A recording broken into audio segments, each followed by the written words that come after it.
ये सुनने में थोड़ा अजीब लग सकता है, लेकिन अगर कानून की माने तो भारत की आधी से ज्यादा ऑनलाइन आबादी टेक्निकली क्रिमिनल्स की कैटेगरी में आ सकती है। तो सवाल ये उठता है कि क्या 51% भारतीय वाकई अपराधी हैं? देखिए, हाल के आंकड़े यही बताते हैं कि 51% भारतीयों ने कभी ना कभी अवैध रूप से डाउनलोड किया हुआ कंटेंट देखा है। अब चाहे वो टेलीग्राम ग्रुप से मिला हो या फिर वो अजीब अजीब नामों वाली फ्री मूवी ऐप्स से। और ये कोई छोटा मोटा आंकड़ा नहीं है। 2023 में भारत की पायरेसी इकोनॉमी का साइज था 22,400 करोड़ रुपए। इसमें से करीब 13,700 करोड़ का नुकसान तो हुआ फिल्मों को और 8,700 करोड़ का सीधा सीधा नुकसान ओटीटी कंटेंट को। मतलब एक पूरी की पूरी पैरेलल अवैध एंटरटेनमेंट इंडस्ट्री चल रही है। और यहीं पर सबसे बड़ा पैराडॉक्स, सबसे बड़ा विरोधाभास सामने आता है। ये सब उस देश में हो रहा है जो दुनिया में सबसे ज्यादा मोबाइल डेटा इस्तेमाल करता है और जहां ओटीटी प्लेटफॉर्म्स की तो जैसे बाढ़ आई हुई है। तो फिर ऐसा क्यों है कि लोग पैसे देने के बजाय टॉरेंट लिंक ढूंढने में ज्यादा इंटरेस्टेड हैं? अच्छा, एक आम धारणा है कि पायरेसी सिर्फ पैसे बचाने या गरीबी की वजह से होती है।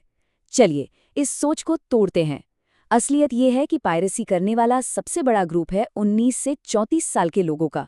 ये पढ़े लिखे हैं, शहरों में रहते हैं, फाइनेंशियली स्टेबल हैं और फिर भी अवैध डाउनलोड्स में सबसे आगे हैं। तो आखिर वजह क्या है? इसकी पहली और शायद सबसे बड़ी वजह है द ग्रेट कंटेंट मेज। मतलब एक ऐसी भूल भुलैया जहां अपना पसंदीदा कंटेंट ढूंढना ही एक सिरदर्द बन गया है। भारत में इस वक्त ऑफिशियली 57 अलग अलग ओटीटी प्लेटफॉर्म्स चल रहे हैं। जाहिर है इससे पूरा माहौल एकदम बिखरा हुआ, फ्रैगमेंटेड हो गया है। ये देखिए, ये एक तरह का स्ट्रीमिंग जंगल है। Netflix, Prime Video, Disney Plus Hotstar, Sony Liv, जी5, जियो सिनेमा, लिस्ट खत्म ही नहीं होती। और दिक्कत ये है कि हर प्लेटफॉर्म अपनी एक अलग दुनिया बना के बैठा है। एक शो नेटफ्लिक्स पे मिलेगा तो दूसरा प्राइम पे और कोई तीसरा शो किसी ऐसे ऐप पर होगा जिसका नाम भी नहीं सुना।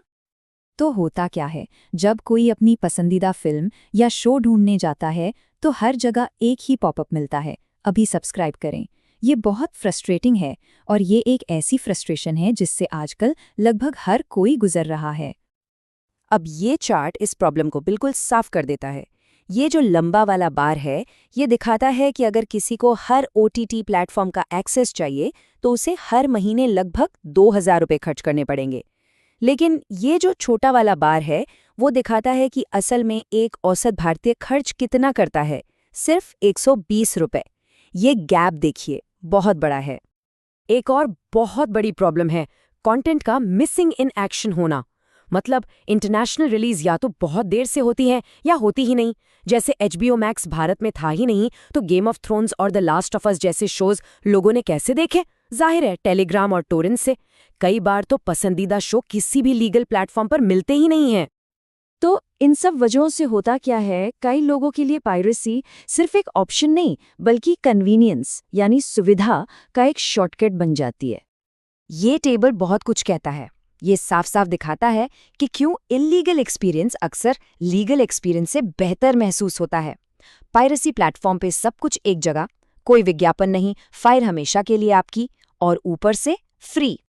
और यहाँ एक और एंगल है ओनरशिप का, यानी मालिकाना हक का।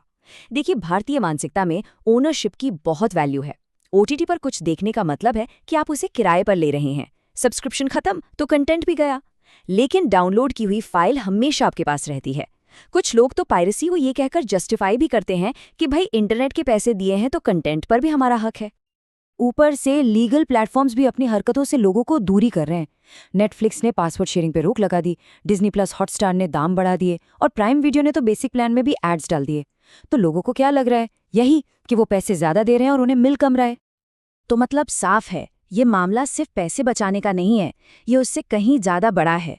ये एक तरह का कंज्यूमर रिवोल्ट है, एक उपभोक्ता विद्रोह। तो पायरेसी को सिर्फ चोरी की तरह मत देखिए, इसे एक ऐसे सिस्टम के खिलाफ प्रोटेस्ट की तरह देखिए जो कंज्यूमर की ज़रूरतें पूरी नहीं कर पा रहा है। जब चीज़ें इतनी मुश्किल और महंगी हो जाती हैं तो इल्लीगल लिंक्स आसान लगने लगते हैं। लेकिन क्या इसका कोई सलूशन है? हाँ है। चलिए एक ऐसी इंडस्ट्री को देखते हैं जिसने यही जंग लड़ी और जीती। वो है म्यूजिक इंडस्ट्री। और वीडियो इंडस्ट्री के लिए इसमें एक बहुत बड़ा सबक छिपा है। म्यूजिक इंडस्ट्री ने इस प्रॉब्लम को एक सिंपल 3 स्टेप फॉर्मूले से सॉल्व किया। स्टेप 1, सारा कंटेंट एक जगह ले आए। स्टेप 2, दाम एकदम सिंपल और वाजिब रखें। और स्टेप 3, एक बेहतरीन यूजर एक्सपीरियंस दिया। स्पॉटिफाई और एप्पल म्यूजिक ने यही किया और पायरेसी को लगभग खत्म कर दिया। तो अब सवाल ये है कि ये जो डिजिटल वॉर चल रहा है, ये खत्म कैसे होगा? वीडियो इंडस्ट्री ये जंग कैसे जीत सकती है? और अगर ये साइकिल नहीं टूटा तो दांव पर क्या लगा है? ये एक बहुत खतरनाक दुष्चक्र है। इसे समझिए, जितनी ज्यादा पायरेसी होगी उतना कम पैसा क्रिएटर्स तक पहुंचेगा। जब पैसा कम होगा तो नया कंटेंट बनाने में कम इन्वेस्ट किया जाएगा, और जब अच्छा नया कंटेंट नहीं आएगा तो लोग क्या करेंगे? वापस पायरेसी की तरफ जाएंगे। और सिर्फ अगर भारत पायरेसी और इस बिखरे हुए कंटेंट की प्रॉब्लम को कंट्रोल कर ले तो एंटरटेनमेंट सेक्टर में करीब 50,700 करोड़ रुपए की वैल्यू अनलॉक हो सकती है। ध्यान दीजिए, ये वो पैसा नहीं है जो खो रहा है, ये वो पैसा है जो इंडस्ट्री कभी कमाई नहीं पा रही है। तो रास्ता बिल्कुल साफ है।